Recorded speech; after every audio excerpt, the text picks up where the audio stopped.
Shalom pemirsa setia semua kitab suci. Terima kasih ya sudah klik video YouTube ini.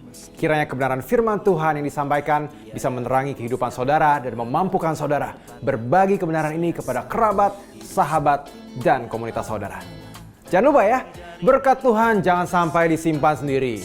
Ayo klik tombol subscribe dan like, dan share video ini sebanyak-banyaknya ke orang yang kamu kenal.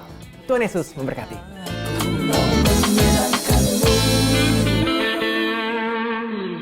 Di sini jelas dari suasana bacaan kita bahwa pasal ini adalah pasal menuai apa yang kita tabur sebelumnya.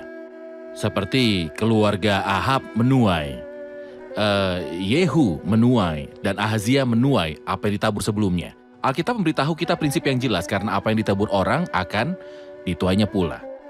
Mohon komentari prinsip ini secara umum tentang penaburan manusia di bumi. Faktanya dia adalah Tuhan dari segala kasih karunia dalam segala situasi. Banyak orang mengatakan bahwa Allah dalam perjanjian lama berurusan dengan kekasaran dan kekerasan. Namun dia benar-benar Tuhan dari segala kasih karunia. Di sini kita melihat penghakiman raja yang jahat setelah Tuhan memberinya kesempatan besar dan ada banyak peringatan. Tapi kita juga melihat bahwa penghakiman dilaksanakan atas Isabel yang mempertimbangkan bahwa nubuat yang dikatakan tentang dia oleh Elia berlalu dan berakhir dan dia hidup dengan sangat nyaman dan sangat pasti. Namun, tiba saatnya kesabaran Tuhan berakhir dan hari pembalasan dimulai. Dan pada hari itu, ketika Yehu datang untuk membalas dendam, dia tidak percaya. Dia mengejeknya dan mengatakan bahwa dia seperti Zimri, pembunuh tuannya.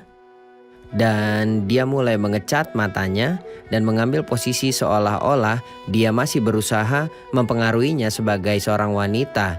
Dan dia melupakan semua kata-kata ini. Tapi Tuhan punya satu hari yang disebut hari pembalasan.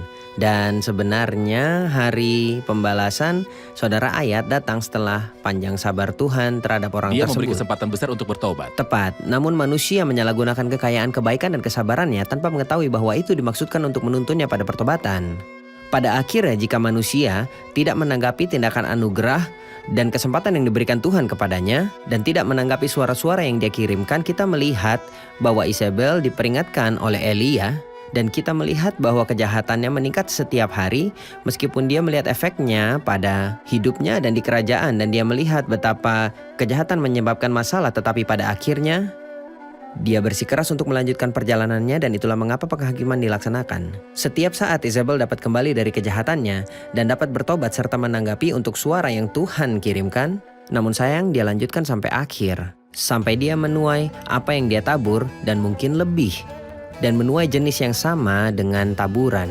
Saat dia memfitnah Nabot orang Israel dan merencanakan persekongkolan melawannya, pada akhirnya dia meninggal di tempat yang sama dan anjing tidak hanya menjilat darahnya, namun anjing juga memakan dagingnya.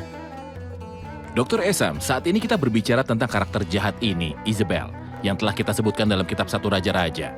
Tetapi saya ingin Anda juga menceritakan kepada saya beberapa fitur dari karakter ini dan hal-hal yang dia lakukan. Kita berbicara beberapa waktu lalu tentang Yehu, bahwa dia adalah karakter berdarah, dan karena ada pria yang berlumur darah, ada juga wanita yang berlumur darah seperti yang akan kita lihat. Sungguh aneh untuk sifat wanita. Itu aneh untuk sifat seorang wanita, tapi ketika dosa menguasai entitas manusia, naluri alam yang terlupakan. Misalnya kelembutan adalah satu ciri wanita, tetapi suatu hari ibu yang penyayang ketika dosa menguasai wanita, mereka memasak anak-anak mereka dan memakannya. Jadi tidak aneh Menghabisi mereka. kalau dosa menghilangkan naluri alami yang seharusnya ada pada manusia normal. Wanita ini adalah dari jenis itu. Hal kedua dalam Alkitab adalah bahwa wanita ini bukan hanya seorang wanita yang jahat, tetapi juga model kejahatan di seluruh Alkitab sampai kepada kitab Wahyu. Nama ini Dia punya sekolah. Tidak hanya dia punya sekolah, selama Anda katakan bahwa dia punya sekolah, dia juga punya meja. Dan ketika seorang memiliki meja, misalnya Salomo memiliki meja, ya, tetapi itu adalah Raja Salomo. Tapi Elia menyuruh Ahab untuk membawakan 400 nabi yang makan di meja istrimu Isabel. Dia tidak berkata meja Ahab meskipun dia adalah raja, dan ini menunjukkan pada kita bahwa Isabel memiliki sebuah meja, yang berarti bahwa dia memiliki otoritas dan dia memiliki kekuasaan. Kekuatannya adalah dia adalah karakter yang sangat kuat dan sangat mendominasi. Ya, kita membaca tentang Ahab. Fitur yang agak aneh seperti jengkel dan cemberut dan suka memalingkan wajahnya. Padahal laki-laki, ini padahal ciri-ciri perempuan. Dia mengatakan kepadanya, bukankah engkau sekarang yang memegang kuasa raja atas Israel? Bukankah engkau sekarang yang memegang kuasa raja atas Israel? Lihat bagaimana dia mengendalikan. Dia sangat kejam dalam perencanaannya. Dia adalah kepala dan bukan ekor. Ya tentu saja dia menjadikan dirinya sebagai kepala. Anda lihat rencananya seperti yang disebutkan Dr. Medad dalam kisah Nabot orang Yezreel. Dia jengkel dan cemberut.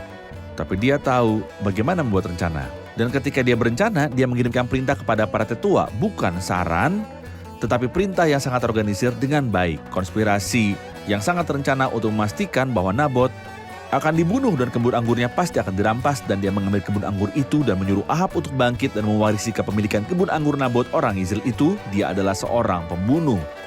Karena dia membunuh semua nabi Tuhan dan dia adalah seorang pembunuh karena dia menyebabkan kematian Nabot orang Yezreel. Dan dia adalah seorang pembunuh karena dia mengancam Elia untuk membunuhnya.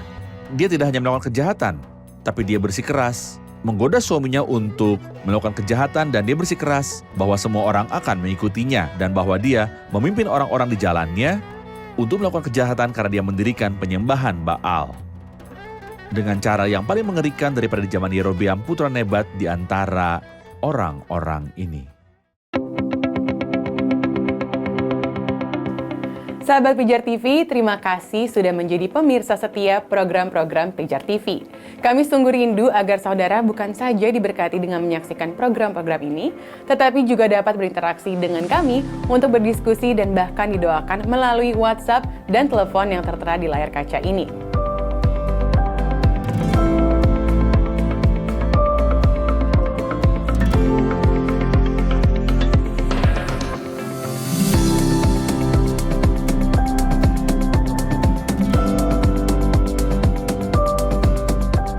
Hubungi kami sekarang melalui WhatsApp, tim Respon Pijar TV siap untuk melayani saudara.